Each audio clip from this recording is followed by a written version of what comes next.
Welcome to the Advent 7 podcast. My name is Andrew, and I'm the Grand Poobah of Advent 7. I'm Trey Hansey. I'm a reporter from Advent 7. My name is Edward Moore. I am also a reporter for Advent 7. And coming in last, I'm Tony from Tonico Productions.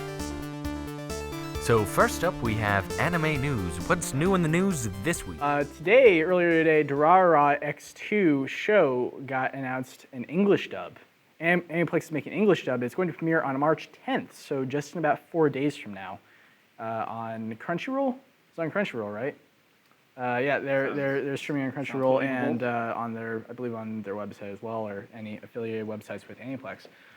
But that's pretty remarkable. Recently, Aniplex has been making English dubs just out of nowhere. Like, they're coming out with English dubs either while a show is still airing or at least like 3 weeks after the air has, after the show is finished airing in Japan. I think that's the only reasonable business model at this point, because if you don't do that, everybody already has it in a questionable legal manner, like the day after it airs. Yep. Right. I think it's really smart of them to start hopping on this stuff immediately. Yeah, no, definitely. And they're usually good about their dubs too. It's pretty high quality. It's not some hack job. Aniplex always picks out really good voice actors for their stuff. I mean, they've got a remarkable list going on so far. With those DVD prices, they better freaking have really good voice actors. Crunchyroll helps that. I love Aniplex, and I love the shows that they acquire, but what is their business model? Because they charge so much money for just individual episode releases. Like 4 episodes will cost you $40 on DVD. And you pay for it. It works. You're definitely that's the thing is I have not bought Kill la Kill yet. I want to. I really like Kill la Kill a lot. I saw it when it was first coming out. I watched it on Netflix, and I would really like to own the DVDs, but I just can't justify the purchase. When I look at the overall price of these together and the way my brain works, I go, how many video games could I buy for that? Right. That's a lot of video games. Yeah, I look at them like, how many burgers from Burger King can I buy for that too? Oh, come on. That's a big number. Okay, Burger King burgers or McCrap burgers. Oh, don't hate on McDonald's. They're perfect for 3 in the morning when Burger King isn't open. But it is March, so Shamrock shakes. Shamrock shakes. Oh, God, I love those. It is March, so I should totally go there sometime.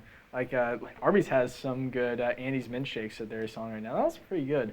But yeah, Shamrock shakes. Welcome to the Fast Food Advent 7 podcast, where we review shakes. We got segued. My bad. Quick disclaimer, we are not being paid by any fast food joint, so just to level it out, McDonald's will make you fat and ugly. Which is Okay, the French dip at Arby's is delicious, though. I just started eating it. It's fucking Okay, I hate to say it, but Arby's, those fries. Okay, seriously. Okay. Focus. So what do we have next? Toonami's doing something, right? What? Toonami's doing something, right? Yeah, no, Toonami is actually premiering the English dub to Sword Art Online 2 on March 21st, according to their announcement on their website. And that's just 3 months after the show finished airing its Japanese dub back in December. That is also remarkable because Sword Art Online, the original season, took at least a year before a dub was finished and it got on Toonami. So it, alongside Funimation, who announced their broadcast dubs, where they're making the dub and premiering them as the Japanese dub is still airing, we're kind of entering this era of English dubbing where it's happening a lot sooner. Space Dandy. Yeah, Space Dandy. Just happened immediately. Yeah, Space Dandy is that was an experiment that Funimation tried in order to determine whether or not broadcast dubs would actually work. And I think it was pretty successful, wasn't it? Oh, it was tremendous. I think it might have been more successful over here than it was over there. I think we liked it, Space Dandy, more than Japanese. I like Space Dandy a lot. Who couldn't love the Pompadour, though? Well, I liked how it gave a lot of opportunity for the different directors to do their own thing. There's so much variety within the show that is Space Dandy. It's almost like a collection of short films, something like Robot Carnival or something that just so happens to star the same character every time. Right. And it felt like nearly every single episode was just completely unrelated story. Every single episode, the creators and the writers just had so much freedom to go anywhere they wanted to. It's a story that takes place in space about a dandy guy. What can't you do in a story like that? It had so many great, the differences between the plant Planet episode and like I don't know the Dancinians episode. It's hard to believe they're even part of the same show, but both of them are fantastic for entirely different reasons. Exactly. I loved the Plant episode. It was like episode 8 or 9. I think it's in 9. The first season. Yeah, and half of the several parts of the show, several sequences were just showing off all the beautiful art and scenery and environments on this one planet as Dandy and his companions travel through it. I thought to myself, that this is spectacular. This is what we should see in more anime shows because they're establishing a whole world of culture and environment in one episode.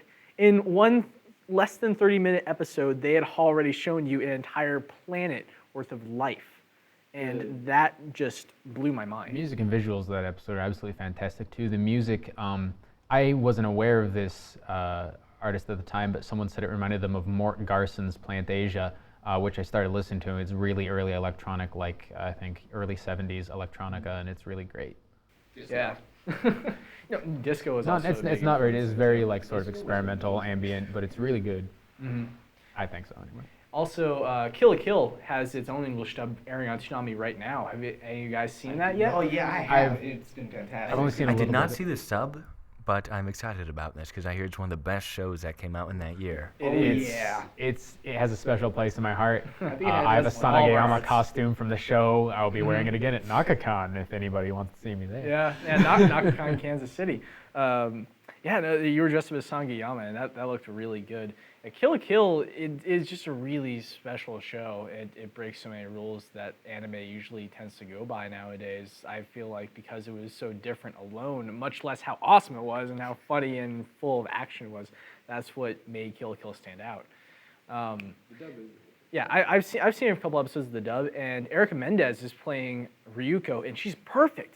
She's an absolute fit for Ryuko. They couldn't have found a better voice actor. I'm glad they picked her. Oh, and she's so fun too. Mm-hmm. We saw her at Nebraska. Yeah, we actually interviewed Erica Mendez at Nebraska last year. That should be coming out very soon. Yeah. We're working on our interview footage right now. We still have several more videos set up for Nebraska coverage we did last year, which we plan to release very soon, as soon as we can. I do want to say real quick that I'm not super sold on the voice direction for Senketsu's voice. Yeah. It's a little flat Senketsu. compared to the, I forget the name of the guy who did it in the Japanese. I said voice actor. The Japanese voice actor had more raspy voice. Yeah, he had that deeper, he had a lot of impact to his voice, and I don't feel that carried over to the English. Yeah, it didn't work out so well in the English dub, but the voice has actually grown on me, and I admit the Senketsu, it might not be the same, but it's not terrible.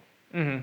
I'm a bad voice actor. I just think it's a weird choice for voice direction. And the voice actor, he might settle into his role better as the show goes on. Because I've seen multiple dubs where the voice actor first starts out and you're thinking to yourself, that doesn't sound quite right. But then about 5 to 6 episodes later, you hardly even notice it. You've either accustomed yourself to it or he sounds a lot better. You're just they actually made a good choice after all. Voice actor for Dandy and Space Dandy, at first when I saw the first episode, I felt like I was hearing a lot of Brook in One Piece. But slowly over time, he kind of was able to pull off more of a suave voice to go along with Dandy. It fit perfectly eventually. Did he do JP in Redline? Someone was telling me that. I'm not sure if I don't might think have. he did. I think it was just because they look similar. Okay. Right. Anyways, also speaking about Toonami, they have this pre-flight podcast show that they're also doing right now. And it's pretty cool because that's just a show where they can answer questions that fans usually have at the block without having to flood Tumblr blogs with all their answered questions.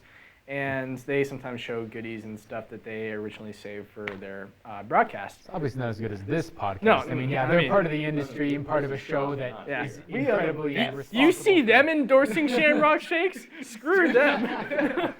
They're just, like I said, they're just important in the industry, really important towards, developing the anime industry in the U.S. They're, not like us, just some random college kids talking.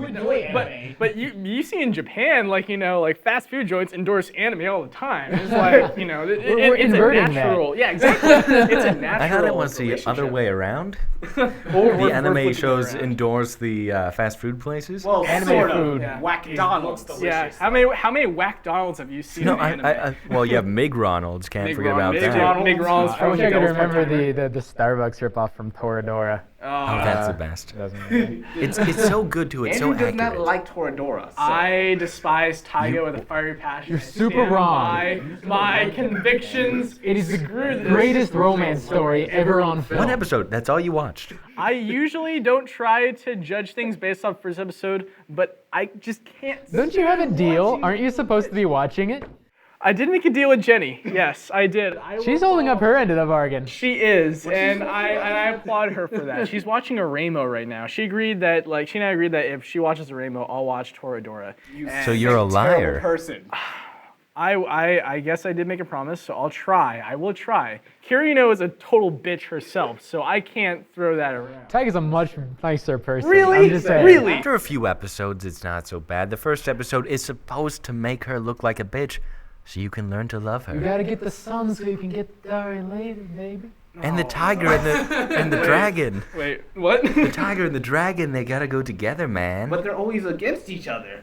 Okay, I was like, I guess I'm not gonna spoil it for Andrew. I'm not gonna talk about that anymore. Okay, what do we have next in anime news, guys? One Piece and Dragon Ball Z are actually so they're premiering English episodes on Toonami right now on Saturday nights. But Adult Swim recently made the decision to show previous weekly airings of Dragon Ball Z and One Piece back to back at 8 p.m., 7 p.m. Central after Cartoon Network finishes airing. That's earlier than I would have expected. Yeah, actually. yeah, that's they're almost using like a transitional block between Cartoon Network and Adult Swim, and I love that. That's perfect because on Saturday nights, when I don't know about you guys, when I was a kid, I'd stay up way past 7 p.m. watching TV. Yep. So and Dragon Ball Z and One Piece, what are better shows to show kids after Cartoon Network than those two? I got this. Dragon Ball Z Kai. Because that's what's on. That's what they're showing. They're showing And you know Dragon Ball Z what? Kai right now. Now, there are some things, some people have issues with it, that they cut some things out here and there, but I think it was a great chance to go back to the series, touch on it again. The voice actors are a bit, they're more in their role. Yeah, It's mostly the same, but it cuts some of the boring crap, which I'm Luffy fine is with. Gohan. Much in the better Kai pacing. dub. I mean, it's hard, they were making the show, I think, while the manga was still being written. That's always hard. Yeah. Although I do adore some of the filler episodes, the one where Goku and Piccolo have to get their drivers. Yes. Oh, that's great. They both It's blow up like their my cars. favorite episode of DBZ. Yeah. Oh, I saw that too on YouTube. I love it. That episode is golden. That's how you write a real filler episode. That's how you make good filler. Naruto Shippuden creators, you better be listening to this crap. I am tired of seeing flashbacks of Naruto when he was freaking 13, 10, 5. Screw that. Or if Naruto's on a freaking boat. He's on a boat talking to his shadow clones. But I'm on a boat. Now, No. it's not just the story, it's the little things that gets me. Vegeta's hair color is wrong. That's what really gets me. What was it, red or orange that time or something? Yeah, it was that red. It was part where it was like reddish. I think that might have supposed to have been a lighting thing. I'm not really It sure. might have been a brown. possible. It was totally the dress situation. It was totally black, but we couldn't tell because of the lighting. It looked. It's like the original Batman was supposed to. His cowl was supposed to be all black, but they highlighted it in blue for like the highlights, and so readers thought it was blue, and so eventually it became blue, and that's where you got the blue Batman cowl. From Batman Brave and the Bold. Yeah. Adam West Batman. It's pretty cool that they're showing both those shows. I feel like a lot of young kids watching Cartoon Network, even past Cartoon Network's airing, will definitely enjoy One Piece and Dragon Ball Z because I did when I was a kid. I enjoyed those shows thoroughly. They're Shonen Jump series. They're meant for young boys in anyways, Like they're meant for. I remember staying up for Adult Swim way back when it was like just anime. And I catch whatever episodes I can of Yu Hakusho. Maybe if I was lucky and my mom hadn't noticed what time it was, I could watch Inuyasha or Lupin the Third. Yeah, Inuyasha or like maybe Rurouni Kenshin or something. Yeah. Was that back on the original Tsunami though? Not on. It was on Adult Swim as well. Like Adult Swim and Cartoon Network would kind of like trade. Yeah, like Yu Yu Hakusho got the like less censored version of in Adult Swim, and then it got relatively popular, and then they moved it to Toonami and cut out a lot of the language and some of the violence and stuff like that. Blue Submarine number 6 was on Toonami at one point during like one of their midnight runs. That is, I still haven't seen it, but I know as a fact that ain't a show you usually show kids. I'm guessing they probably cut out some stuff. I haven't actually seen all of it. It was it. It was during their midnight runs. They probably did cut a lot out, but probably not a whole lot because it was still late at night. I think there might be some fish breasts in it, if I recall correctly. What? Yeah, you haven't seen Blue Submarine #6 either, have you? No, I don't think I want to now. It's not bad. Now, whatever happened to like the mid-afternoon Toonami? And now I could be making this up, but when I was a kid, we used to watch Dragon Ball Z about 4 o'clock. I remember my older brother, he was at work or whatever, so I had to go rewind the VCR, grab a tape, and record it every day for him. And he had to make sure to watch it by the next day so I could record the next episode after that. Was that a thing, or am I making this up? That's when Toonami used to be, and then there was an April Fool's gag where they brought back Toonami because everybody wanted them to bring back Toonami back in 2012, and the April Fool's gag was so popular, and everybody's like, actually do this, make it not a joke, that they brought it back even if it's just one time block. My biggest regret in not having cable, I mean, most people I feel my age do not have cable these days because we have the internet. My biggest regret is that I can't watch Toonami every Saturday. Because my toaster is really bad at streaming. You should try the new toaster. It comes with Windows 11. Windows 11? Are you insane? Well, maybe.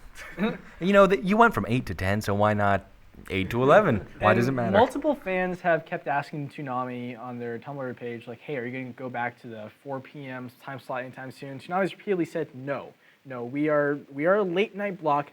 We are part of Adult Swim, not Cartoon Network. We like where we are right now. They're definitely, there's definitely they're sold a lot on nostalgia. Don't get me wrong, the Toonami block is legitimately good by itself, but a lot of the actual sales power is from people who were, my age and your age when the original blocks were airing. Yeah. Right. And that works. I mean, that's okay. And it is a completely different Toonami now.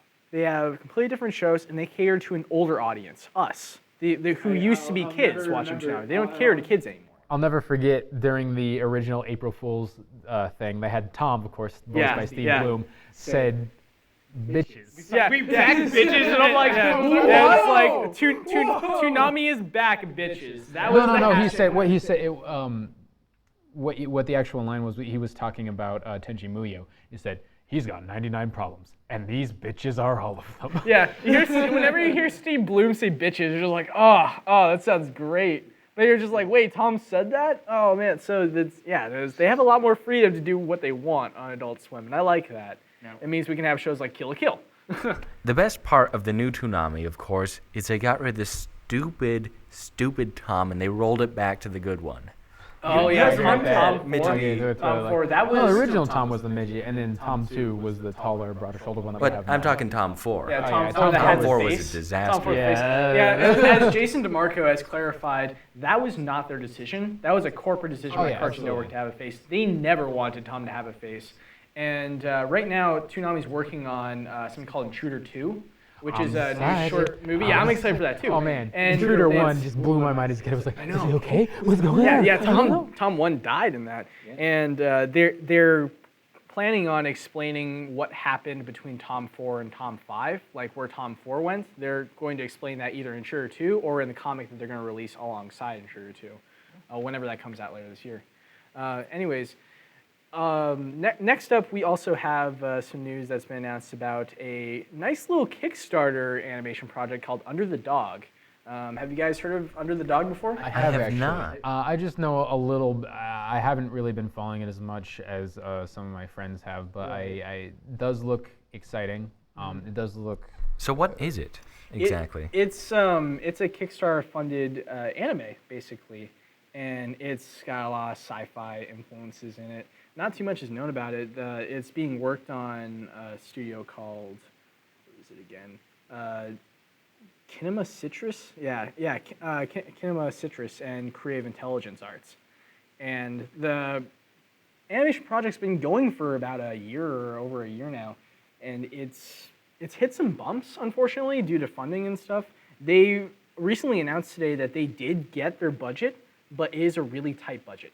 And they've come across multiple costs in animation that they are going to, they're going to still be able to make this show and get it out. But as they've specified, they have a very tight budget right now. So unfortunately, we're not sure when it's going to come out. The internet's been anticipating this show a lot. And I'm behind anything animated that is crowdfunded, because those kind of shows do have a lot of freedom, and it's a good way to support more serious storytelling here in the West through animated means. I see far too many animated shows that are just comedy based nowadays, and I wish that wasn't the case. I love Adventure Time. I love Steven Universe, regular show.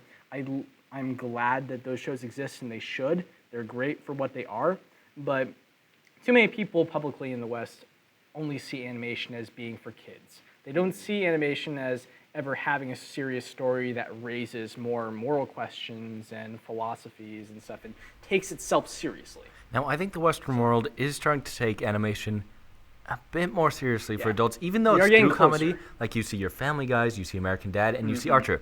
Sure, they're comedies, but they are meant for adults. But we're seeing more animations for adults, which is beyond wonderful. That, even we have stuff like some of the DC movies. Most importantly, the it's not actually a Suicide Squad movie. Oh but yeah, it is it's a called Suicide Squad movie. like Breaking Arkham or something. Yeah, like something that. Arkham. But I mean, that's not a kids movie. Oh no, Like, no. Let's say the earlier Wonder Woman one was pretty violent, right? But you could still call that like a preteens movie. The Suicide Squad movie was aimed at adults, absolutely, and it was a lot of fun.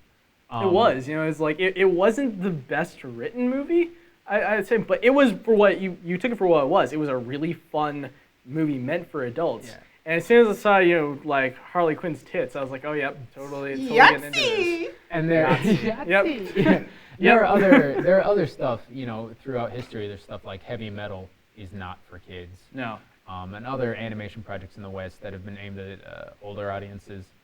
Aeon Flux also.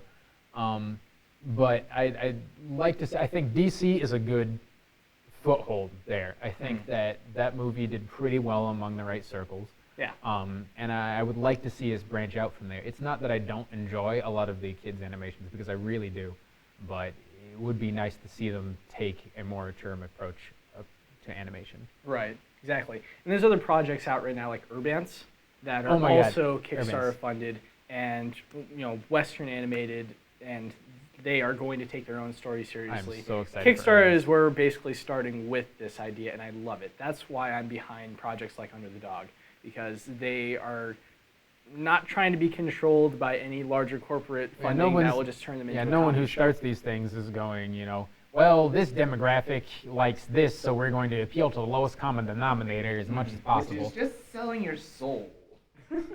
Well, it makes subpar work. It really does. All right. Anyway, so we spent long enough ranting about anime and stuff. Next up is video game news, so stay tuned after this small break.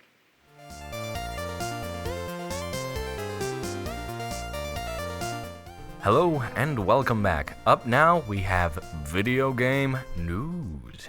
Jeez, you make everything sound so pretentious. I'm sorry. Anyways, today, BlazBlue Chrono Phantasma Extend got announced for coming to the West on PS4. I'm excited about that because I'll take any Japanese PS4 games I can get, especially Japanese fighting PS4 games. That makes me super happy.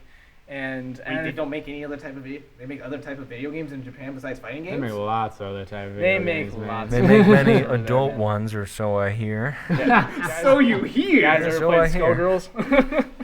I'm excited about that. BlazBlue Chrono Phantasma Extend. BlazBlue series is made by Axis. Is it Axis or is it Axis? Okay. And Arc System Works. And they also worked on like Guilty Gear series and such. Persona 4 Arena. Also Persona 4 Arena, which, we were playing it earlier. I really, really want to get more into Japanese fighting games like the ones they make. And I actually played Chrono Phantasma, or no, it was the sequel to Chrono Phantasma. I forget what it's called. There are lots of BlazBlue games. Yeah, there are lots of BlazBlue games. But it was a sequel to Chrono Phantasma for PS Vita. I played that for one day, like about 6 hours straight one day. My friend lent me the game after I just bought my Vita for Christmas. And the next day, my entire right arm just would not move. As like I could barely even bend my fingers out. My whole right arm just like going, like just restraining on me, and it really hurt. I was like, how the heck did I get carpal tunnel from playing a fighting game for 6 hours? There's your answer right there. Yeah, that's true. I play some fighting games competitively, and unfortunately, there's not really a big scene for the anime air dash fighters around here. I've studied up a little bit on P4 and stuff, and I have fun with them. I play Tager in Blaze Blue, but not very well at all. Right. So it's unfortunate I don't really have that many people to play with in those games. But Yeah, hopefully, like with it hitting PS4, a lot of people own PS4s here, so it might become a bit more popular now. Maybe. But never know. No, I am excited for that. Other games like Rodia the Sky Soldier are also coming to the West for Wii U. I don't know a whole lot about that game, but I'm always excited about new imports coming along. I'm pretty much I'll buy anything with an Xseed logo on it. Yeah. They're just so great as localizers. They do a really great job of trying to give you a genuine experience. They the one guy, the guy that's internet famous for it, Tom, I forget what he even does. I think he's a translator or something along those lines. Just really fights for giving us a complete experience. And I really appreciate that. So, I mean, if something has an Xseed logo on it, I will be like 20% more likely to buy it. Yeah, definitely. No, they do good stuff. They usually import games you wouldn't even imagine seeing. Oh, yeah, and they bring stuff over here. Oculus Trip. Yeah, I'm Oculus super Trip, happy which to have was that. I still fun. need to get that for PS4 too. Or 2, I didn't know that was a thing. Well, it's X2 is a it's thing. like the Final Fantasy Xbox X2. One. You have the first Xbox, which is one. The Xbox 360 converted to degrees is one, and then we have the Xbox One. The next Xbox is going to be the Xbox 2 Pi. I think we're going to I would not ratings now. put it past Microsoft to name it something stupid like that. We know, like, Xbox One's gonna be around for a while though, and boy, did they mess up their premiere. But anyways, that's entirely different discussion. Be sure. We are in video games. Also, Mevius Final Fantasy got got more details announced within the past couple weeks. Ed, you said that there's a new trailer that came out, right? Yeah, there is. Right. I haven't gotten a chance to see that yet. Did they announce any new stuff or show off anything cool in the trailer? It was pretty short. It was just more of a teaser thing. They just showed some stuff in general. Didn't really go in too deep into any of the mechanics or anything, though I think they had previously explained some of the element things. One thing that I did see that I hadn't seen before in the article where I saw the trailer was that apparently they're saying that this is supposed to, they are promising a game that is much higher quality than most mobile games. Don't get me wrong, there are Which is some mobile good. games that are That's fun. good. I like Puzzles and Dragons, but Puzzles and Dragons is not a complete game. Mhm. It's not really like a DS game or anything like that. It's Except just, they turned it into a DS game. well, even that. I mean, you have towns you can explore and stuff, but for as far as I know, in Puzzles and Dragons Z, the dungeons are just a series of fights still. It's just a little bit more basic. And like I said, that's still on the DS. That doesn't have the complexity when it's on the phone, and not even the complexity that the DS game has. So I'm really excited about the idea of a mobile game that has a proper budget and a proper structure to it.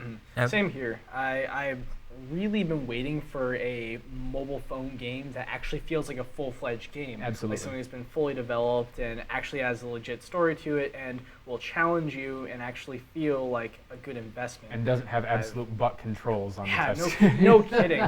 Like trying to play the original Final Fantasy I downloaded onto my phone a couple years ago for Android. I couldn't get into that. I'm like, these controls just don't feel right. You can get controller peripherals. So how long is it Possibly. going to take for you to come back to life after you've lost a round? How many minutes are we talking? Half an hour, 2 years? And can you pay more to speed that up? Can you pay $1 to get a random Final Fantasy character? Oh, And like, no. if I'm all the Oh bravest. no, I got We're lightning. talking about Dead The or whole thing Alive turned into a prices hot right one. now. Man, Dead or Alive price is ridiculous though, like $4 for a costume or something. I just preview the pictures of the costumes first to see whether or not it's worth the investment. I am totally in for the fan service. That's the only reason why I play Dead or Alive, and I have no shame for that whatsoever. I have tried no shame playing. in general. I tried That's taking true. it seriously because I thought the triangle system sounded fun, and I'd heard that like holds were nerfed in this new one and stuff. Unfortunately, I couldn't get anybody to play it with me. Well, you and I tried playing together at one time, and then like none of your DLCs would load or something like that. For some Yeah. reason, we access the game just like would. Oh, that's would- right. just It was. kept being It stupid. makes you download the costume packs before you can play the game at all. Like you have to download the previews, and then that was really frustrating because I didn't necessarily know which ones I hadn't downloaded when I hadn't played it for a few months, and Yeah. I just sort of No, it made me not want to play it at all. The costumes just really like they just capitalize on that game for the service. It makes it a lot more complicated. And as you said to me the other week, Dead or Alive is a titty fighter. So It is a titty fighter. Take it for what it is. It's like I think this one's a little bit more legitimate. Like I said, I tried playing Mila pretty seriously, but I mean, even in the local communities, I could not get anybody to really. I mean, when you bring it up, I mean, that's what everybody is in everybody's head, the titty fighter. Which actually, there's a little bit of news involving that. It's a little bit old, but competitive DOA. I forget, Free Step Dodge, I think, is the hub for it all, has announced that they want to ban certain costumes in competitive play. Yeah, I heard about to that. try and improve their image. I think that's silly. I understand why they're doing it. I think that's really silly. Yeah, there's been a huge fan backlash about that on the internet. And I hear there's something coming up for my favorite franchise, The Legend of Zelda. Oh yeah, that's right. They have Legend of Zelda DLC for Monster Hunter 4, don't they? Monster Hunter! Oh dear crap! You can tell, Ed loves Monster I Hunter. shouldn't have I mentioned love Monster Hunter. Hunter. I have Monster Hunter in my hands You right are, now. You are I'm not holding playing Monster it. Hunter right now in your hand. Yes, you are. Do you know anything about the Monster Hunter DLC yet? The way they do it, I today. believe. I haven't been following this, but if it's the same as it has been for previous games, I mean, it's like free DLC stuff that comes out every week or so. There are a ton of crossover costumes in the Monster Hunter games in Japan. I don't know what all we'll be getting, but I know they've had JoJo's Bizarre Adventure ones, and Madoka Magica ones, and Attack on Titan, and Metroid. Of course they have and Attack the on list Titan. goes on and on. Jeez. Right now, you can give your cats in the game, your cat partners in the game, Mario and Luigi outfits. I've seen That's They look adorable. ridiculous. And they're really good, actually. They're like really legitimately good. Apparently, like the gear that you can get in the DLC includes Link's hero armor, the hero's sword, and the hero's bow. And in order to craft items, you need to collect like the Triforce and defeat a Cantor, who's described as I think. A wyvern. a fiery wyvern is what it's described as, in order to claim the goddess's fire. This sounds fucking So- awesome and like really hard. Pack also has 14 new quests, 11 new weapons, 4 complete armor sets, and 3 fan club pieces. I'm gonna be honest with you, I'm still in low rank. Like, I don't even know if I can access this stuff when it comes out. I've been so Probably busy. not.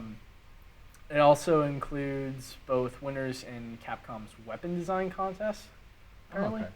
Those are probably at least what those have been in the past. In past games, they had design contests for weapons that they did not have the rights in the U.S. for crossover weapons. Like I know some of the JoJo stuff in Tribe became like this sort of like leather biker outfit, just because I mean they didn't have the rights to JoJo and they couldn't negotiate them for the West. That makes sense. Yeah, rights. Like whenever it gets involved with the rights, things get tricky, unfortunately. Rights ain't right, man.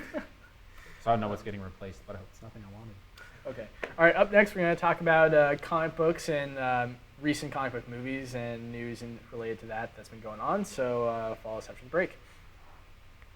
First up, we have Avengers: Age of Ultron. Now, have you guys seen the trailer yet? I have seen Wait, the trailer. have you seen it haven't. more than 5 times in a row while shaking violently? Because that's what I did. It was so cool. The trailer it shows a lot of stuff that we haven't seen in previous trailers yet, which is good. Good point. It's giving off more of a vibe that the Avengers are hitting a huge wall right now in the cinematic universe, and it's not really clear whether or not the entire team is going to survive or stay together after this movie's over. It seems like a kind of a falling out for certain members. And the Hulkbuster versus Hulk fight definitely supports that theory. Please stop. I can only get so hard. I only recall ever seeing the Hulkbuster versus Hulk thing in one time in the actual comics. It might have been more. I haven't been following Hulk comics or anything. But during World War Hulk, I think Hulk like threw it aside without much problem at all. But that was World War Hulk, who's just like freaking ridiculous. Exactly. They'll punch out the sentry. There is a theory that during this movie, Tony Stark's going to throw Hulk into like this portal and send Hulk into World War Hulk. Are we gonna do World War Hulk? There's the hypothesis that they might be doing a World War Hulk movie after Avengers 2. They already did an animated Sometime World there. War Hulk movie. They did? Which had Beta Ray Bill in it, which was amazing. Even though it was supposed to be Silver Surfer, Fox had the rights to Silver Surfer. Damn you, Fox. So right now, I think Fox still has the rights to Silver Surfer. They do. So hopefully, rights to if anything we Fox. get a Planet Hulk movie, we will get Beta Ray Bill on the big screen. I would be really excited about that. I No really idea like who Beta that Ray Bill. is. He's Thor Space Horse Android. Holy shit. Don't you know Beta Ray Bill, man? We don't. I'm sorry. He's an android with like a horse face that Odin gave a hammer to like troll Thor. And like him and Thor fought. And Odin was like, Beta Ray Bill, you android space horse, you are truly worthy of the power of Thor, so we gotta keep it. And so he's like, yeah, he's an android space horse that like talks in ye old stuff. There's this really, really great comic that is actually really means a lot to me called Beta Ray Bill God Hunter that he's in. Go check it out if you haven't. It's great. All right. Sorry, Cool. I just a little bit of Maybe fanboy. maybe we should have Julian review that comic book then, because he usually reviews comic books on our website from time to time. Speaking of which, he actually reviewed a recent comic book called Kingsman: The Secret Service. And I don't know about you guys if you know this, but Kingsman: Secret Service recently had a movie adaptation. A that came out really in good theaters. movie And adaptation. it was movie in a long beautiful. I have not seen it yet, but it looks you so are going good. to love You were Kingsman. going to love it. Genuinely, no hyperbole. Those are some of the best fight scenes I've ever seen in a film, period. Definitely. Yeah. And it makes Yeah. so much fun of spy movies that it's fantastic. They do rewrite quite a few plot points from the comic book into the movie. Like, for example, Harry, the mentor to Eggsy, the main character, who brings him into Kingsman and teaches him the ropes. In the book, he's actually Eggsy's uncle. Oh, okay. But in the movie, he's not related to Eggsy. I haven't read He's a graphic friend of Eggsy's dead father, who saved his life in the beginning of the movie. And in the book, it's probably just due to the art, but Eggsy looks entirely different. He looks like a British or London version of Eminem. It's bad. Well, I mean, I mean, you know, the story in Kingsman is really different. Also, Mark Hamill in the beginning of the book plays himself, whereas in the movie he plays Professor Arnold. and Mark Hamill still dies in the book like he did in the movie, but not in a gruesome way, but in a different gruesome way. Instead, like the Kingsman person that came to get him, they get on like this motorized ski, and they go off a mountain, and the Kingsman agent grabs Mark Hamill, is freaking out. He's like, "Don't worry, I've done this 1,000 times." He tries to pull the parachute doesn't go off. Phew, bam! They just plummet straight into the ground. And that's one that happened in the comic, right? Yeah, this is what happened in the Okay, comic. well, please do not spoiler the movie for me. Spoilers. I Okay, I won't spoil anything else after the book in case you guys want to go see this, because this is a Spoiler warning great for the comic movie. book. It's really good. It is good. And if you want to learn more about the comic book, go read our review on our website. We reviewed Kingsman a few weeks ago, and Julie did a great job at analyzing character designs and how touching the story still is. In fact, reading the book, I can see quite a few inspirations that the movie had. This is a tiny spoiler from the movie, but I'm going to just say that my favorite part of Kingsman is the church scene. Yes, the That's church a good scene. scene. That's all we're going to say. The church scene. That's what we're going to call it as. But you watch out for it if you haven't seen the movie yet. And if you have seen the movie, you guys know what we're talking about. That was beautiful. That was the best scene of action in the entire movie, in my opinion. Straight up. I already Beautiful like the choreographed. final duel with the Well, the final duel, that was But- The final really duel up is there. also really cool. But yeah, a beautiful movie. I absolutely loved it. However, a movie I didn't love is a movie that came out today. Today, a little thing I like to call Chappie. Holy crap, Chappie! That movie was not at all what some of the trailers made it out to be. I don't know It anything was. about this. It didn't like. Chappie was the first trailer that came out for Chappie was showing it off as a movie about an artificial intelligence, which is the first of its kind and created and uploaded to a robotic soldier body. And the trailer mostly just shows off like its creators like orienting Chappie and treating it, raising it, because Chappie, when he first is born, like when he first gains consciousness, he's a baby.